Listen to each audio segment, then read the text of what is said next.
आगे बढ़ेंगे जहां झारखंड विधानसभा में पेयजल विभाग को लेकर विधायक अनंत ओझा ने सवाल उठाए हैं और इसके बाद जेएमएम विधायक मंगल कालिंदी ने कहा कि गोविंदपुर जलापूर्ति योजना की जांच हो और विधायक सीपी सिंह ने कहा कि पाइपलाइन बिछा दिया गया है लेकिन जलापूर्ति आज तक नहीं हो रही है। हंगामा करते हुए विपक्षी विधायक वेल में पहुंच गए, जिसके बाद सीएम हेमंत सोरेन उठ खड़े हुए और कहा कि समस्या को व्यक्तिगत रूप से देखेंगे।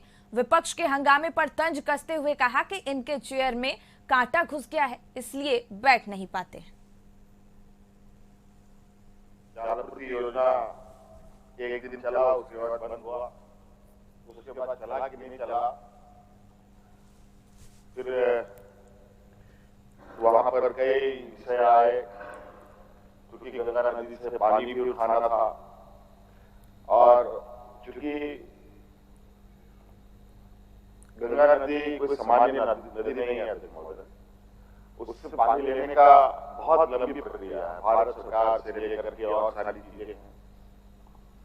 फिर उसके बाद वहां पर हमारे देश के सबसे बड़े व्यापारी अदानी जी का भी रिपोर्ट आया, जिसकी वजह से भी काफी डाइवर्जन करना पड़ा।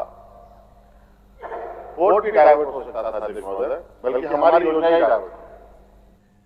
और इसी पर और ज्यादा जानकारी लिए रुचि हमारी सहयोगी जुड़ गई है। देखिए रुचि, सदन में पेयजल विभाग को लेकर विधायक अनंत ओझा ने कई सवाल उठाए हैं और साथ ही सीएम हेमंत सोरेन ने भी जमकर विपक्ष पर हल्ला बोला है।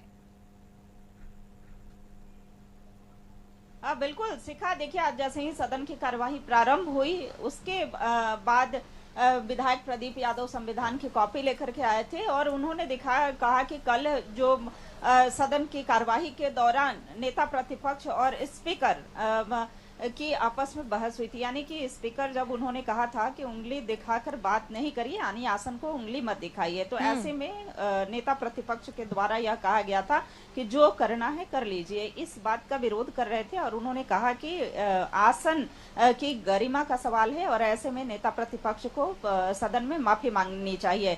हालांकि इस बात पर वो विधायक प्रदीप यादव अड़े रहे, विधायक सुदीव्य सोनू ने उनका समर्थन किया और भाजपा के जो विधायक नेता प्रतिपक्ष ने खड़े होकर इन बातों को कहा कि मेरी ऐसी कोई मंशा नहीं थी, ना ही आसन को ठेस पहुंचाने की मंशा थी, लेकिन हम अपनी व्यथा अपनी बातें किससे कहें, यानी कि जब हम विधानसभा अध्यक्ष से नहीं कहें तो किन से कहें।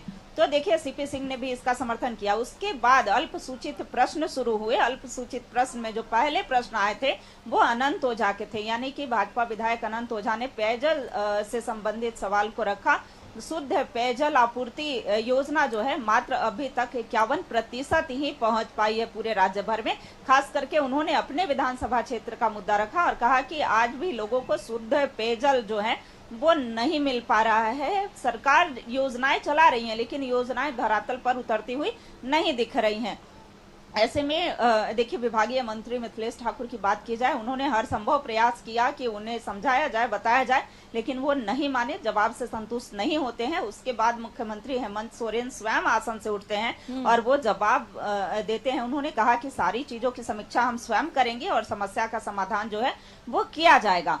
हालांकि विपक्षी के जो विधायक हैं वो बार बार अपने आसन से उठ करके और वेल में पहुंचते हैं। इस बात पर मुख्यमंत्री हेमंत सोरेन ने हमला बोलते हुए कहा कि इनके आसन पर कांटे जम गए, यानी कि कांटे हो गए हैं, इसलिए ये बार बार खड़े होकर के सदन को बाधित करने का कार्य करते हैं। हर एक बात का जवाब दिया जाएगा। हालांकि विपक्ष के विधायक थे वो 5 लाख नौकरी का मुद्दा उठा रहे थे, सहायक पुलिसकर्मी का मुद्दा उठा रहे थे, खास करके अनुबंध कर्मियों को लेकर के हो हंगामा कर रहे थे, लेकिन उस हो हंगामे के बीच ही सदन की कार्यवाही जो है वो चलती रही। प्रश्न जो है वो पूरे नहीं आ पाए। अल्पसूचित प्रश्न से 1-2 प्रश्न ही सदन के पटल पर आ पाए। दूसरा जो अल्पसूचित प्रश्न में प्रश्न रखा गया वो कांग्रेस की विधायक शिल्पी नेहा तिर्की ने रखा। अबुआ आवास योजना से संबंधित सवाल उन्होंने रखा। उन्होंने कहा कि कई जगहों पर गड़बड़ियां देखने को मिल रही है, खास करके उनके मांडर विधानसभा क्षेत्र में कई गड़बड़ियां जो हैं वो देखने को मिली हैं।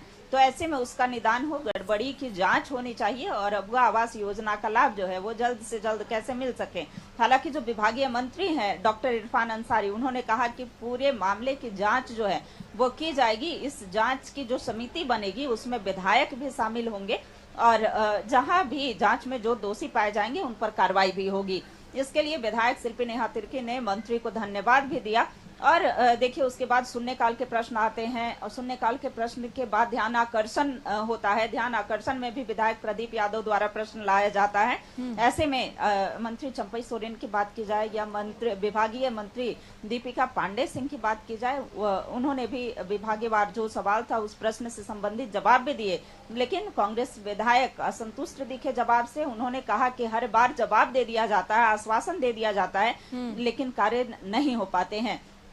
तो ऐसे में कह सकते हैं कि विपक्ष के तेवर भले ही तल्ख दिख रहे थे, लेकिन उस तल्ख तेवर हो हंगामे के बीच ही सदन की कार्रवाई जो है वो चलती रही। कुछ प्रश्न जो है वो सदन के पटल पर आते भी हैं। सबसे खास बात यह रही कि मुख्यमंत्री हेमंत सोरेन 2 बार अपने आसन से उठ करके और विपक्षी के जो सवाल होते हैं उसका जवाब देते हैं और वो कहते हैं कि सभी को मिलजुल करके काम करना है, आगे विकास के लिए कार्य करना है, इसलिए हम आपके हर एक प्रश्न का जवाब देंगे। देखिए दूसरी पाली की अगर बात करें, दूसरी पाली की कार्रवाई जो है दोपहर 2 बजे के बाद शुरू होगी और उसमें अनुपूरक बजट पर भी चर्चाएं हो सकती हैं। उसमें कह सकते हैं कि कुछ विधेयक भी आने की संभावनाएं हैं।